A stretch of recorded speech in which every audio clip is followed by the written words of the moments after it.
حدیث پاک میں آتا ہے اس خوف پر اللہ تعالیٰ، خوف خدا پر جو اللہ سے ڈرتا ہے، اللہ اس کی بڑی بڑی خطاؤں پر قلم پھیر دیتا ہے۔ بخاری شریف میں حدیث پاک موجود ہے، اللہ کے نبی فرماتے ہیں کہ بنی اسرائیل میں ایک شخص تھا، اس نے اپنے بیٹوں کو وصیت کی کہ جب میں مر جاؤں، بخاری شریف میں حدیث پاک موجود ہے کہ جب میں مر جاؤں میری لاش جلا دینا، میں نے بڑے گناہ کیے ہیں، میں نے اللہ کی بڑی نافرمانی کی ہے، میں نے اپنا نبی کا بڑا دل دکھایا ہے، تو جب میں مر جاؤں میری لاش کو جلا دینا۔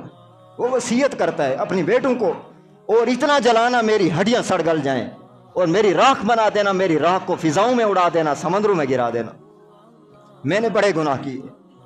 وہ مر گیا، اس کے بیٹوں نے ویسے کیا۔ حدیث پاک میں اللہ کے نبی فرماتے اس کو جلا دیا گیا، اس کو بکھیر دیا گیا، اس کی راکھوں کو ہواؤں میں اڑا دیا گیا۔ اللہ کے نبی فرماتے ہیں اللہ تعالیٰ فضا کو حکم دے گا اس کے ذرات کو لے آؤ، سمندروں کو جہاں جہاں ہوا کو حکم دے گا وہ سارے ذرات لا کر اللہ حکم دے گا، وہ اسی طرح جو دنیا میں انسان تھا اسی طرح کھڑا ہو جائے گا۔ اللہ اسے پوچھے گا، اب دیکھو اس کی ساری باتیں شریعت کے مطابق نہیں تھی، وہ خود بھی کہتا ہے کہ میں گناہ کر رہا ہوں اور اپنے آپ کو مروا بھی رہا ہے، یہ بھی شریعت کے مطابق نہیں، تو یہ سارے کام ناجائز تھے۔ اللہ کے نبی فرماتے اللہ اس کو وجود دے گا، دوبارہ کھڑا ہو جائے گا۔ عقیدہ حیات النبی والوں کے لیے بہت بڑی دلیل ہے، عقل کے اندھو۔ اب اللہ تعالیٰ اس کو جمع کریں گے، جمع کرنے کے بعد اس کو حکم دیں گے، بخاری شریف میں حدیث پاک موجود ہے، اس کو وجود ملے گا۔ اللہ اسے پوچھیں گے آپ نے یہ وصیت بیٹوں کو کیوں کی؟ وہ کہے گا اے اللہ مجھے آپ کے عذاب کا ڈر تھا، میں نے بڑی نافرمانیاں کی تھیں، میں نے صرف تیرے خوف سے ایسا کیا تھا۔ اللہ فرمائیں گے میرے خوف کی وجہ سے، میرے ڈر کی وجہ سے اللہ نے اسی وقت اللہ کے نبی فرماتے اللہ فرمائے گا میں نے تجھے معاف کر دیا، میں نے تجھے معاف کر دیا ہے، تو نے سارے کام ناجائز کیے ہیں پر اس لیے کیا ہے کہ مجھ سے ڈرتا تھا، میں اللہ بھی آج تجھے معاف کرتا۔ تو اللہ کا خوف بہت بڑی نعمت ہے، اللہ سے ڈرنا بہت بڑی نعمت ہے، اللہ جسے نصیب کر دے، اللہ آپ کو مجھے نصیب فرما دے۔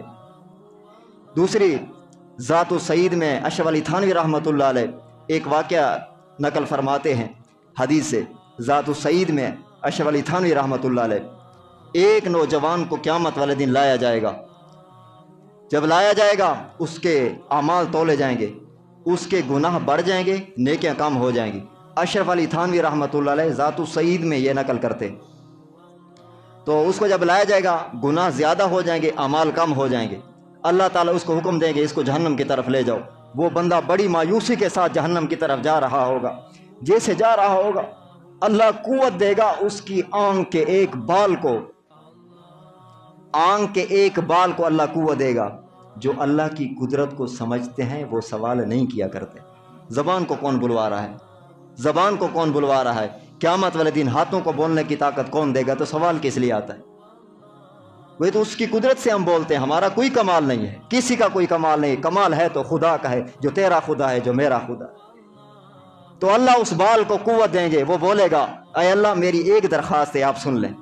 وہ آنکھ کا بال کہے گا، اللہ سے فرمائے گا اے اللہ میری ایک درخواست ہے، آپ نے جہنم کا فیصلہ کیا، مجھے قبول ہے کہ آج میں جہنم میں جا رہا ہوں۔ اس کے ساتھ وہ بال کہے گا ایک دن ایسا آیا تھا یہ بندہ آپ کے خوف سے رویا تھا اور اس کے آنکھوں سے آنسو نکلنے والا، وہ بہر نہیں آیا تھا لیکن مجھے لگا تھا، بہر نہیں آیا تھا لیکن اس کی نمناک میں نے محسوس کی تھی، اور آپ کا قانون ہے جو میرے خوف سے روئے گا میں اس کو جہنم میں نہیں ڈالوں گا۔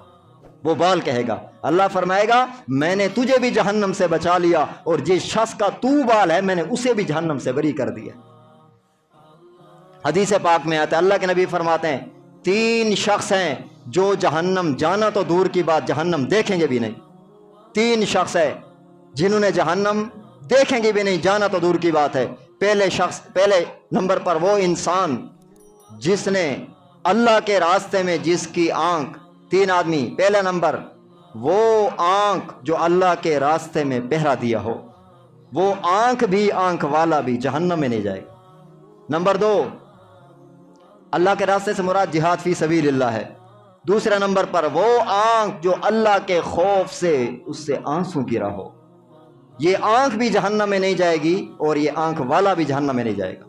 تیسرے نمبر پر وہ آنکھ جہنم میں نہیں جائے گی اور جس کی آنکھ ہے، اللہ کے نبی فرماتے وہ بھی جہنم میں نہیں جائے گا، حرام کے موقعوں پر اپنی آنکھوں کو نیچے کرنا، حرام موقعوں سے اپنے آنکھ کو بچا لیا، بد نظری سے جو بھی نجائز اور حرام جگہ آئی اس نے اپنے آنکھوں کو نیچے کر لیا، اپنی آنکھ کو اللہ کی نافرمانی سے بچا لیا۔ اللہ کے نبی کا فرمان، یہ شخص جہنم جائے گا تو دور دیکھے گا بھی نہیں۔ یہ تین انسان ہے، اللہ ہمیں نصیب فرما دے، اللہ ان لوگوں میں ہمیں شامل فرمائے۔ دوسری حدیث پاک میں آتا ہے، اللہ کے نبی فرماتے ہیں 2 قطرے اور 2 قدم اللہ کو بہت محبوب ہے۔ 2 قطرے اور 2 قدم اللہ کو بہت محبوب ہے۔ ایک وہ قطرہ جو میدان جہاد میں خون کا قطرہ گرتا ہے، یہ اللہ کو بہت محبوب ہے، اور دوسرا وہ قطرہ جو اللہ کے خوف سے انسان کی آنکھ سے گرتا ہے۔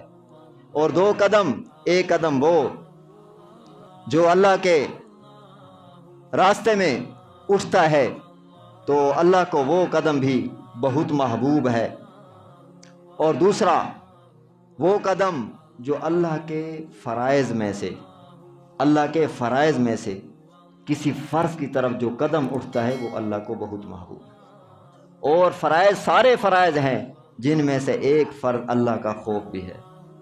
آج اس فرض کو حاصل کرنے کی ضرورت ہے۔ آخری حدیث پاک حضرت عبداللہ بن مسعود سے روایت ہے، کنز العمال میں حدیث پاک موجود ہے۔ نبی کریم صلی اللہ علیہ وسلم فرماتے، حضرت داؤد علیہ السلام نے اللہ سے پوچھا، اے اللہ، جو بندہ، جو شخص کا آنسو آپ کے خوف سے اس کے رخسار سے بہہ پڑے، آپ اس کو کیا بدلہ دیں گے؟ یہ داؤد علیہ السلام نے اللہ سے پوچھا تھا۔ اللہ رب العزت نے جواب میں ارشاد فرمایا، جو شخص میرے خوف سے رو پڑا، اس کی آنس اس کی رخسار پر بہہ پڑا، میں اللہ تعالیٰ اس کو جہنم کی لو سے بھی محفوظ کر دوں گا، اور قیامت والے دن بڑی سے بڑی گھبراہٹ سے بے خوف کر دوں گا۔